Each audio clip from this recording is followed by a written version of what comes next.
How are you? Just I brought my drink to have with you. hey, Cheers. Happy Cancerversary. You hear me?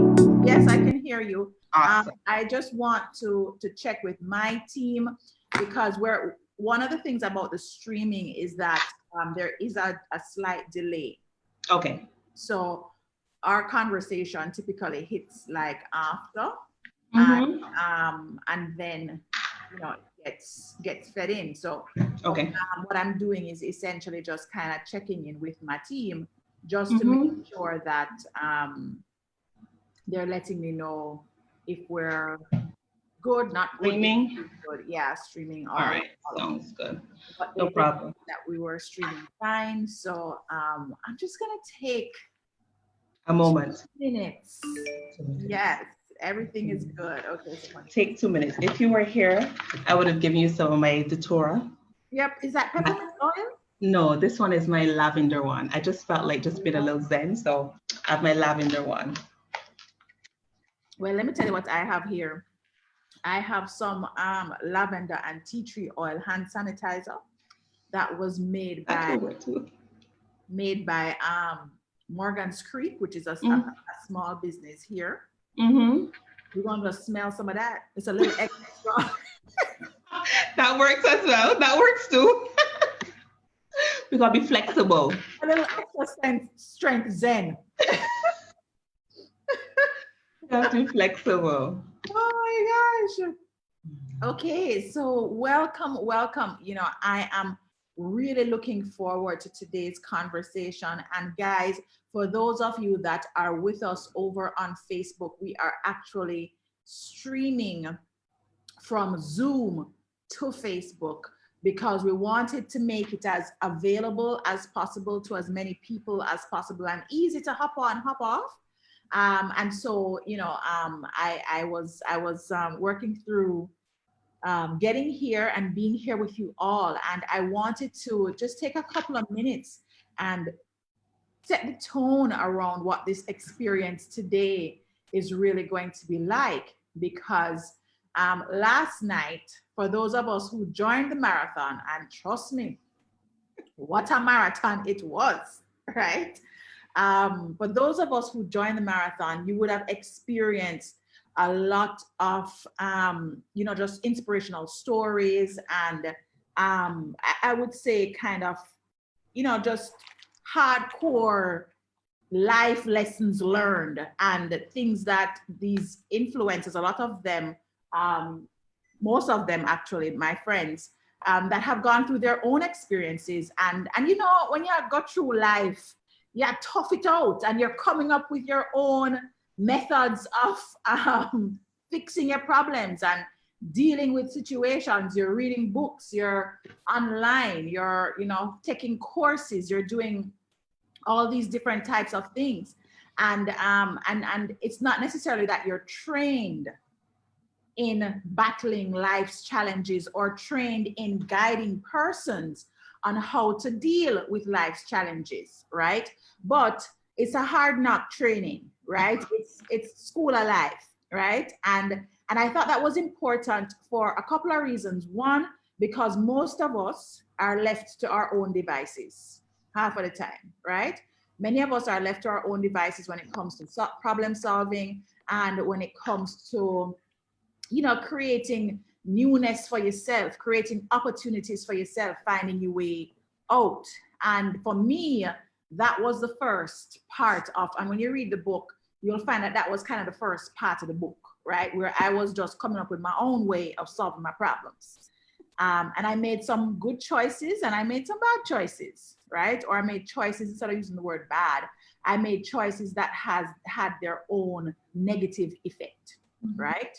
And so today, and the second thing is, so the first thing is most of the time you're really left up to your own devices. And the second thing is that help in the form of coaching or therapy, while it is actually readily available, and I think now a lot more accepted than it was, say, 10 years ago when I was going through my most challenging time. while it is readily available, there is still a lot of stigmatism. There's still a lot of uncertainty, questions, trusting issues, you know, or doubts about how to get help. And so why I created the 2 separate nights is because one night I wanted us to talk about, hard knock life, may I roll and tumble, and may I do everything I can do to manage the situation, whatever that situation is. And then tonight, to really talk about taking responsibility for yourself and taking responsibility for your healing and getting help with that. And the 2 places that I got help with my life when I was working on recreating my life was specifically coaching and therapy. I didn't actually even have a whole conversation around coaching very much. I think I had heard about executive coaches as a C-suite executive, right? But I didn't actually encounter coaching until, like proper coaching, until 2013. But when I was sick with cancer and going through my separation and thrown into being a single mother of 3, moving across countries to Canada in the middle of a very cold place, right? When I was doing that stuff, it got me to a place that my doctor said to me, and it was a random visit, you know. I mean, it was like any other, I literally went, this wasn't even my oncologist. This was my general practitioner, because I used to see a lot of doctors. When you get sick, you see one bag of people. You can't even keep up with all of the appointments, like, quite frankly, right? So I went in to see my GP just around, you know, everyday visit. And he was asking me some questions, like, you know, how are you doing? What's happening with you? You know, and I was just answering authentically. I didn't think anything of it. And he said, you know, I've been thinking that maybe you should see someone. So this is me now, in my head. Like, someone like who? Like, okay, I'm seeing you right now. I have my oncologist, then I have my surgical oncologist, then I have, you know, so I'm like thinking, like, how much more people you want to see? So he says, have you ever had psychiatric help? I was like, you mean like for crazy people? And he was like, no, just somebody to talk to. You know, I said, well, when I was pregnant with my second child, I actually did some postpartum counseling. Is that what you mean? And he said, no, I'm not a psychologist, psychiatrist. He said, I think I'm gonna write you a prescription to see one. And I said, but why? Like, am I exhibiting, you know, psychotic behavior? And he said, no, nothing like that. I don't want you to kind of get worried in that way. You know, I just want you to go and talk to this person. Lies, the man. He never want to tell me that he think I was going crazy.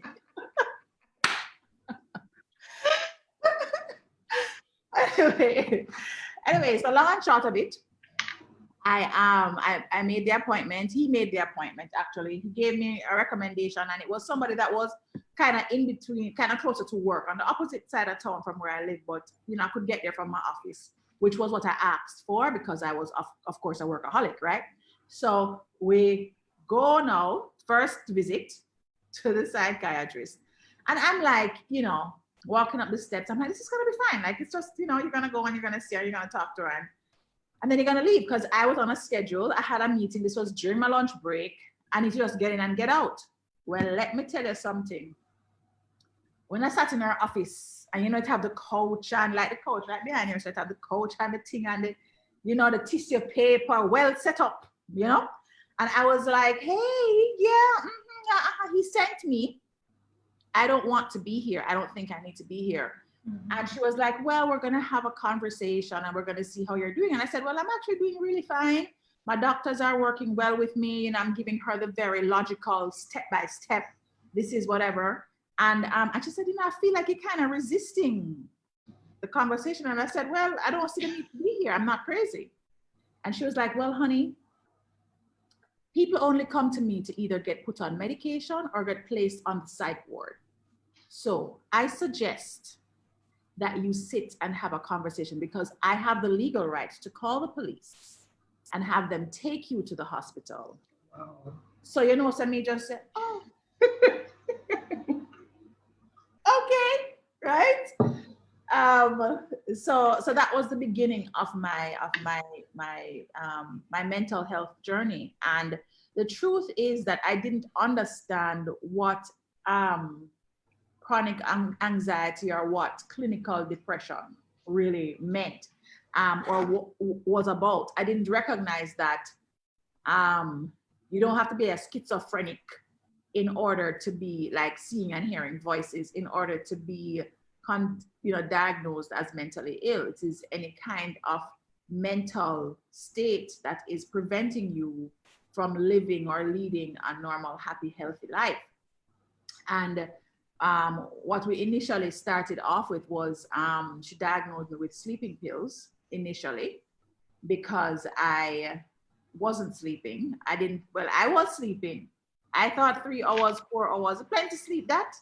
I mean, my life is unusual. I have 3 kids. I'm a single mom. I'm a VP in a software company. You know, I have a whole heap of work to do. I have people in Australia and Germany and Africa that I'm supporting.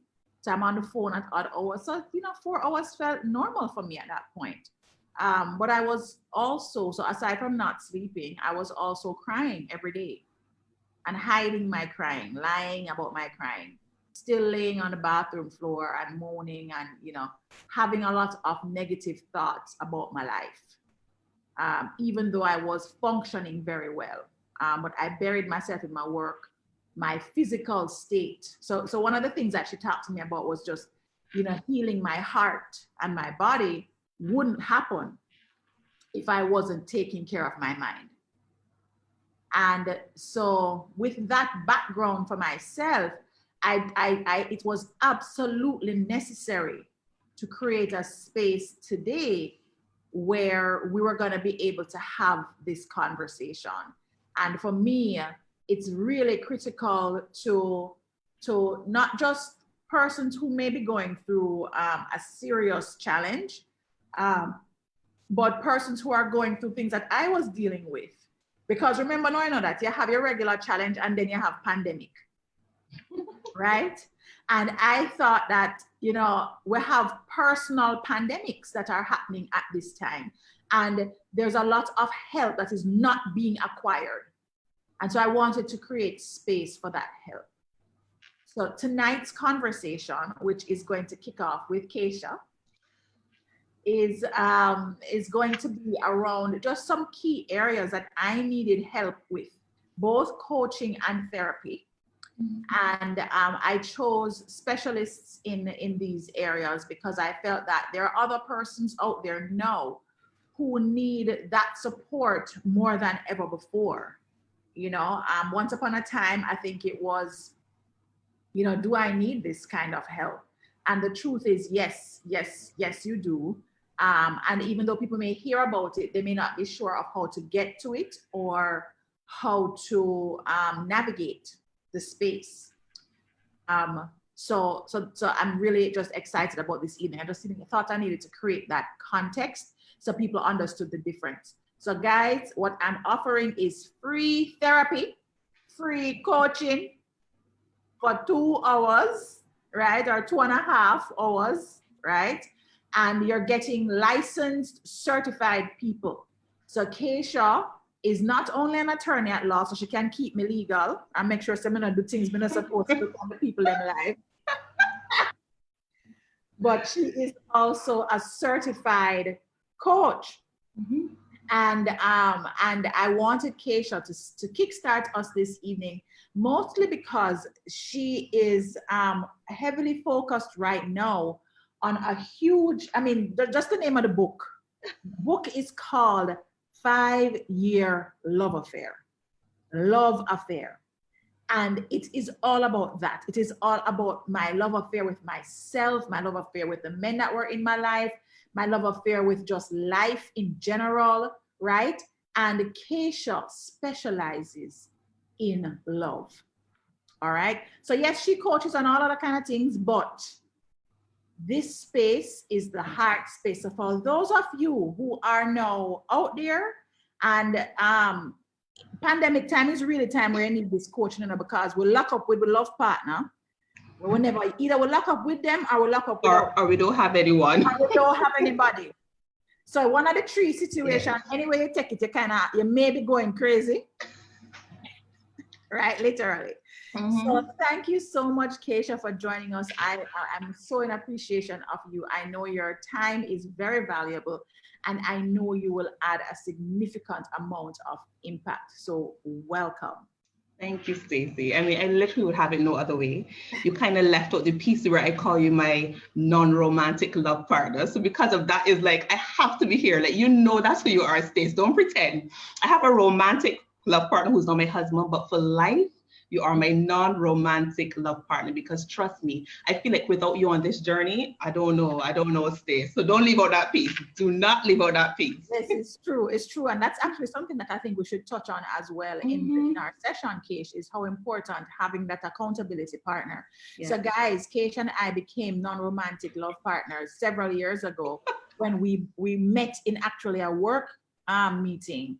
And coming out of that, we realized that we were both on a path of finding love.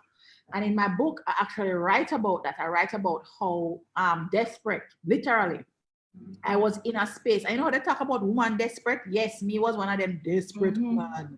I just wanted the love so bad. I was just so hungry for it, right? And so Kaysha was my love partner, continues to be my love partner in many instances, right? My non-romantic love partner. And we were just on this mission of, we are going to create space within ourselves. That was the work, the work was us first. Yeah. Everybody thinks that the work is on the man them. No, you have to work on yourself so that you can attract the type of man that is deserving of your greatness. Yes. Right?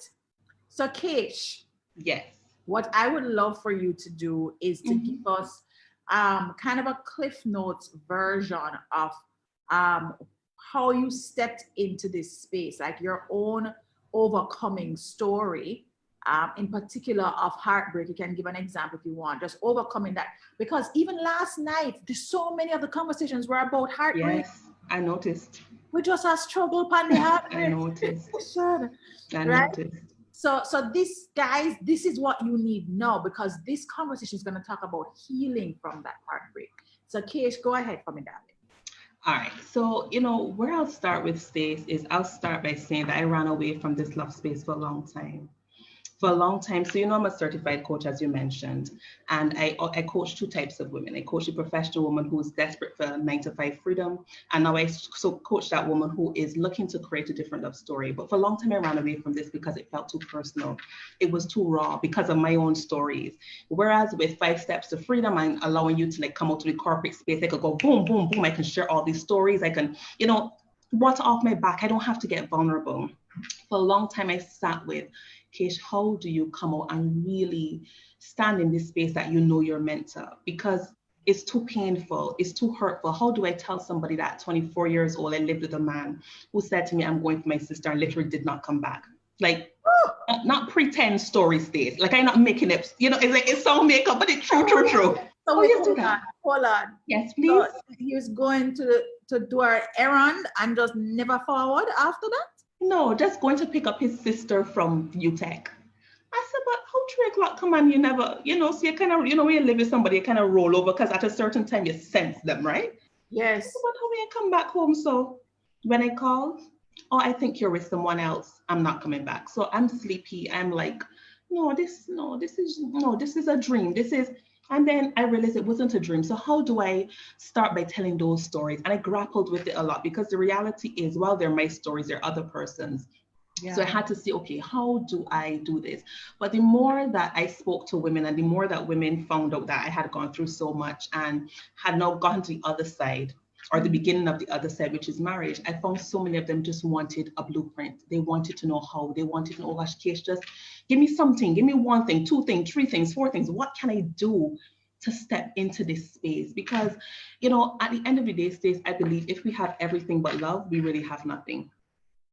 You know, and it may seem like a really... Well, the truth is that there are so many things that are anchored in love. No, I mean, even in the corporate space, there's a lot of talk about organizations leading to a place of love as a core value, because it's so critical and people have discovered how critical it is. So love is the cornerstone for many things that we didn't think were, yeah.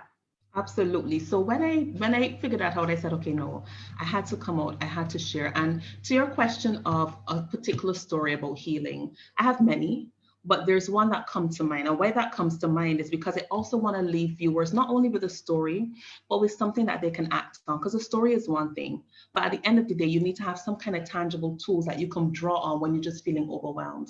Yes. So I'll call it my last story of overcoming in the love space, actually happened in 2017. Ironically, it happened at the place that I went to get certified in coaching in Florida at FIU. I remember the day like it was yesterday. And we were talking about the things that limit us in life. What are our limiting beliefs? What are the things that are holding us back? No problem. I'm one of about 50 people who, you know, we have to come up with our little gremlin, the thing that represents the thing that's holding us back. And, you know, I was up there from Jamaica. So I went to Walgreens, bought a few toilet papers, created this thing. No problem. I've got this space, you know. I'm going to go, I'm going to be brave. And I'm going to say, the thing that's holding me back is, and it didn't go that way. I found myself in front of about 50 people. I don't know how it started, literally saying, I'll never find love. My limiting belief is I'll never find love. And I just let go one piece of cobalt. Oh my God.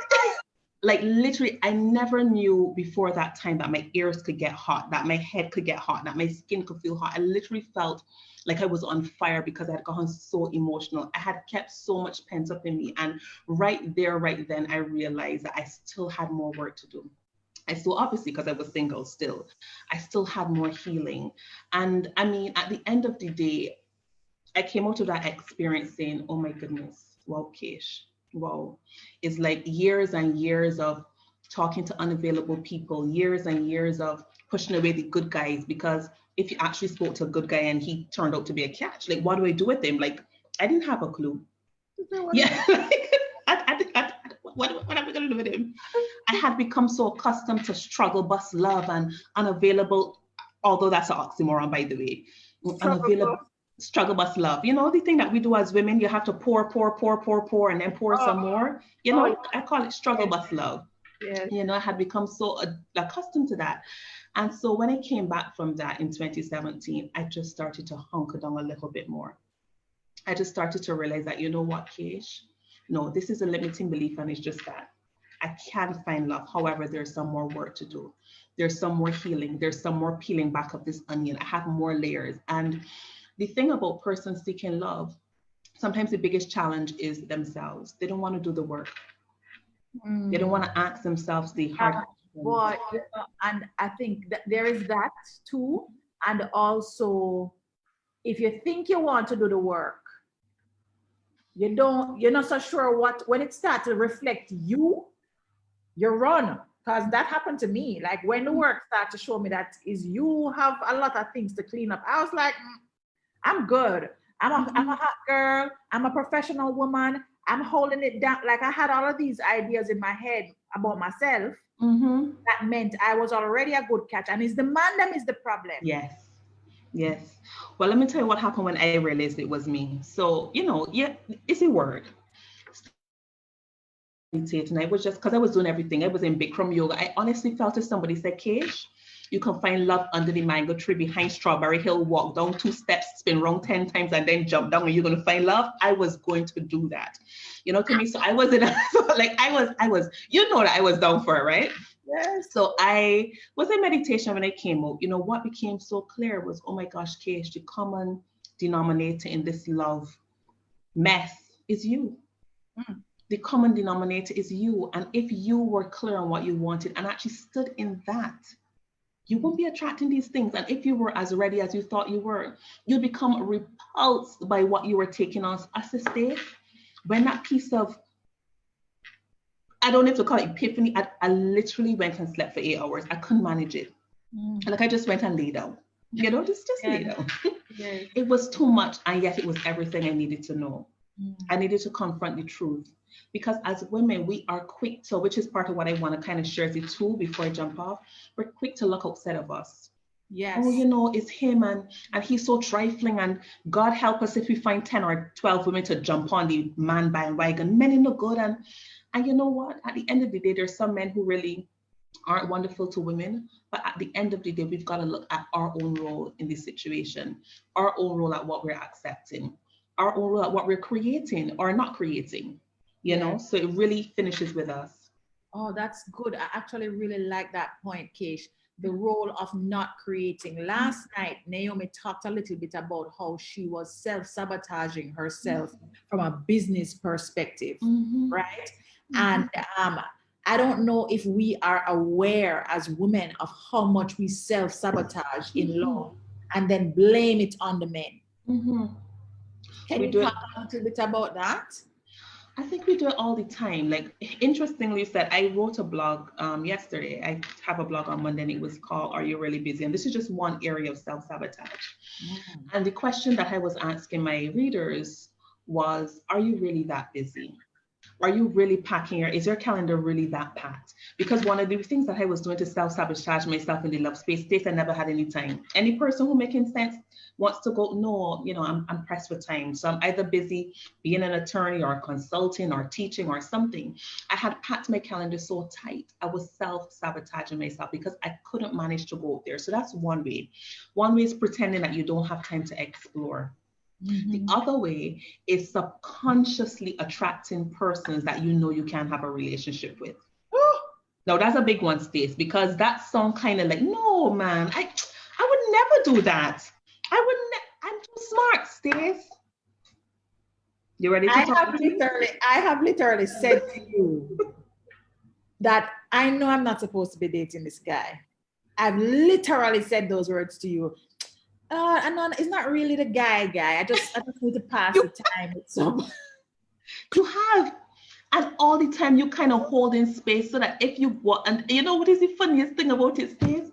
The persons you're holding space with, a lot of times they're on you like glue. So if you go out with them, they're not stepping back to make any available man step to you, you know, they're just on you. Yes. So if it is that you're holding up your love space with people that you know not going to cross it, what's going to happen when your available man see you and think that you are with someone? Because no person who you really want to be with trying to step to you with the next male in the picture. So that's another thing. It's like, so I found for myself, I would subconsciously be attracted to these unavailable people. And my big thing was, I live in Jamaica, but I'm Barbadian. So somehow a piece of my unavailable thread was always being attracted to people from overseas. So when I would go to Carnival, I would fall madly in love with somebody. You know, it's like this is like this person, the person for me. And then the person forget the little loving. You understand? But Stacey, I was serving myself, because if I had to travel to them, I didn't have to be with them all the time. I don't want to take them on all the time. I don't have to, you know, it's kind of like so that is part of the way I was self-sabotaging. So self-sabotage has so many different phases, Stacey. Yes. So many different phases. Wow. All right.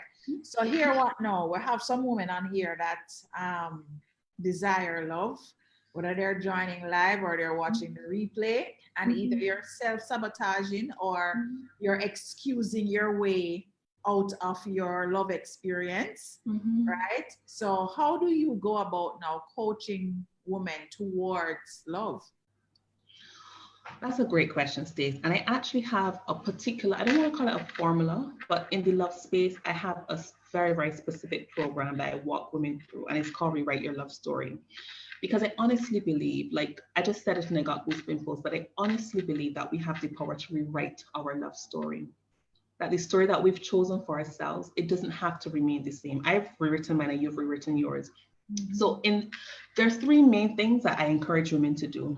And they can come to coaching or they can start to do it by themselves. But the first thing you have to do is to get clear on the thing you want, not the thing that you don't want. Dare to imagine that you can have a love greater than you have been settling for. Dare to dream, dare to feel like, oh my God, just maybe if somebody was to spin a fairy wand around my head, this is what I want to create. And then you start to work towards that. All right, hold on a second. I'm going to talk about that Dare to Dream story now because let's keep it real. When you hang out with your girlfriends and them drinking them wine, and it's like, yeah, girl, if he ain't driving, and if he don't have this job, and if he don't, you know, he got to walk around in a three-piece suit and look like one of them British guys. Oh, he's got to have an accent. That was one of mine.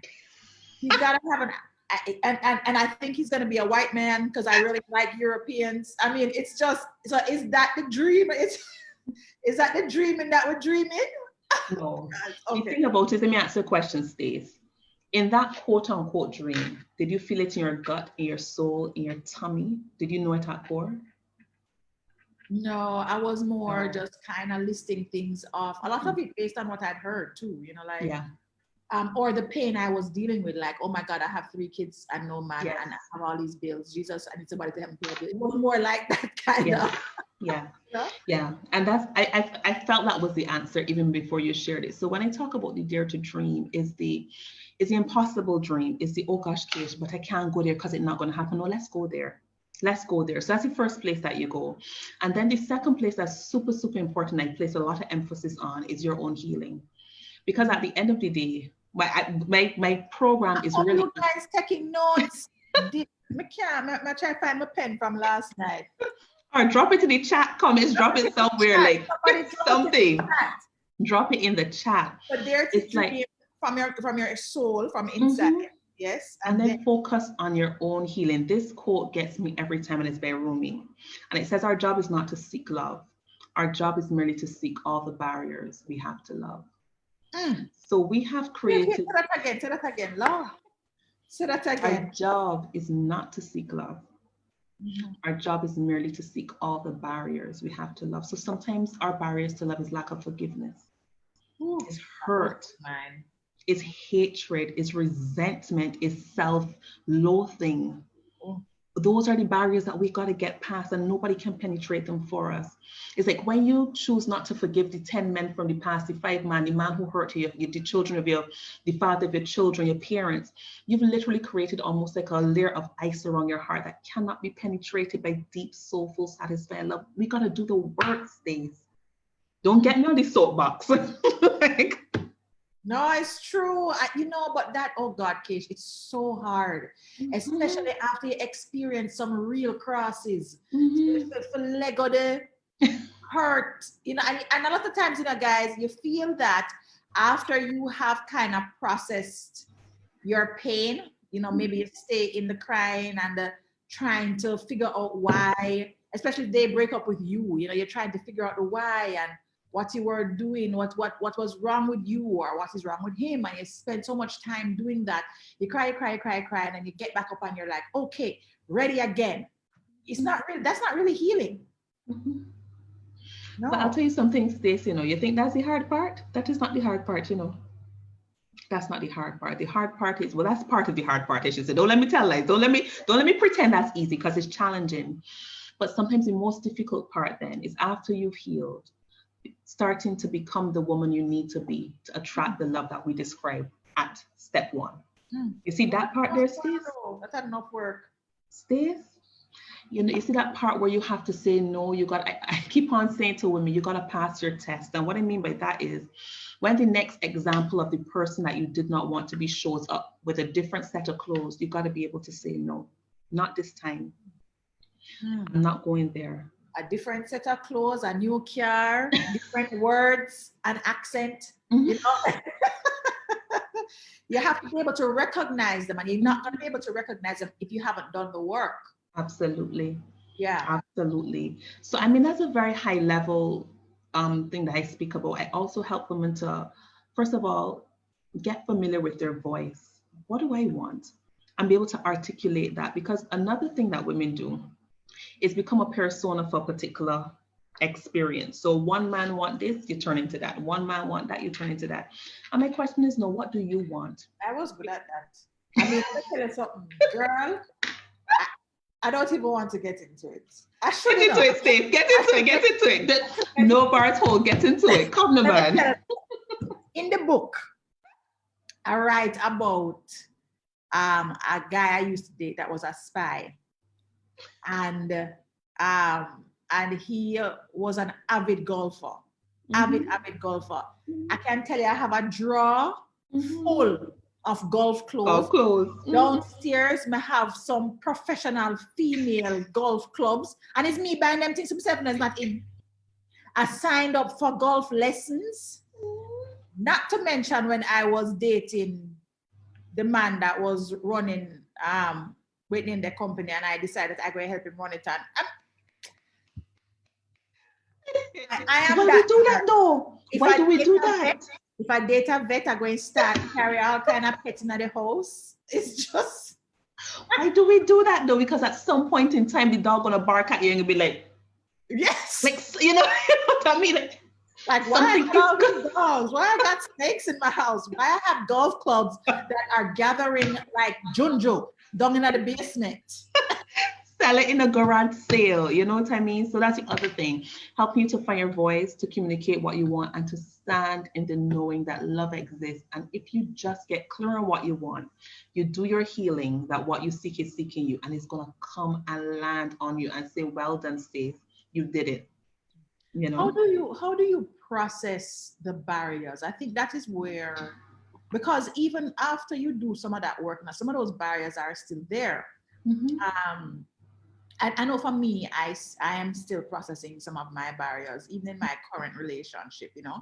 And I don't know that I've done a lot of work. I've done work with you. I've done work with I got a man coach, guys. I paid some serious dollars and got a man coach, and it was literally a man that was coaching me about men.